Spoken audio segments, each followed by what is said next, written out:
Bonjour à tout le monde et bienvenue encore à cette minute de méditation quotidienne. Et notre méditation de ce matin portera sur le psaume 85 au verset 11. Si vous avez vos Bibles, prenez vos Bibles avec moi et nous lirons le psaume 85 au verset 11. La bonté et la fidélité se rencontrent, la justice et la paix s'embrassent.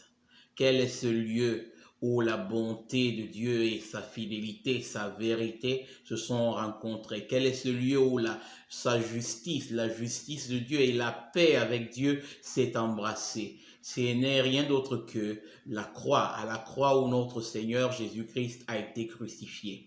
D'une part, Dieu manifeste par l'œuvre de la croix sa bonté envers les pécheurs, son désir de sauver les pécheurs, son désir de les libérer de l'esclavage du péché afin qu'ils puissent entrer dans la communion avec lui. Car le péché nous sépare de Dieu. Le péché nous mène à la condamnation éternelle que Dieu a disposée à cause de notre rébellion par rapport à lui, par rapport à sa volonté, par rapport à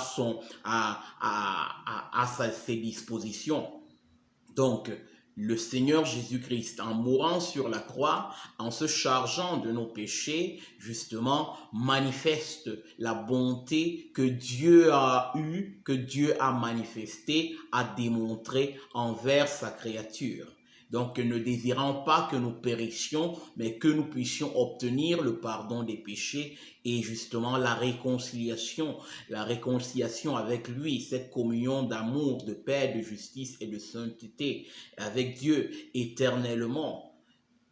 Et d'une part, on dit la justice et la paix s'embrassent dans ce même verset, la deuxième partie de ce même verset. La justice et la paix s'embrassent. Dieu est un Dieu juste et Dieu ne peut pas tolérer le péché. Et donc, quelqu'un devait payer le prix pour nos péchés. Et d'une part, Dieu était désireux de manifester donc son amour, sa grâce, sa miséricorde envers les pécheurs. Et donc, comme nous pouvons le voir, notre Seigneur Jésus-Christ, par l'œuvre de sa croix, justement, a satisfait la justice et la paix avec Dieu en même temps. Donc, d'une part, le Sauveur s'est offert comme prix de rançon pour satisfaire la justice de Dieu, car quelqu'un devait payer afin que nous puissions être pardonnés. Et d'autre part, Dieu manifeste sa bonté et sa miséricorde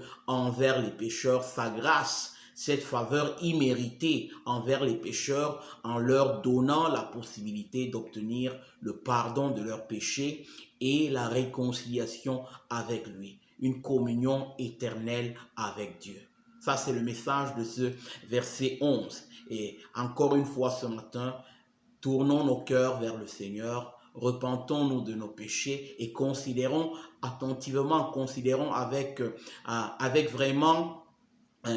vraiment d'intérêt, avec beaucoup d'intérêt, l'œuvre que le Seigneur a accomplie pour nous sur cette croix, car notre vie en dépend, notre salut éternel en dépend. Que Dieu vous bénisse et bonne semaine à vous tous.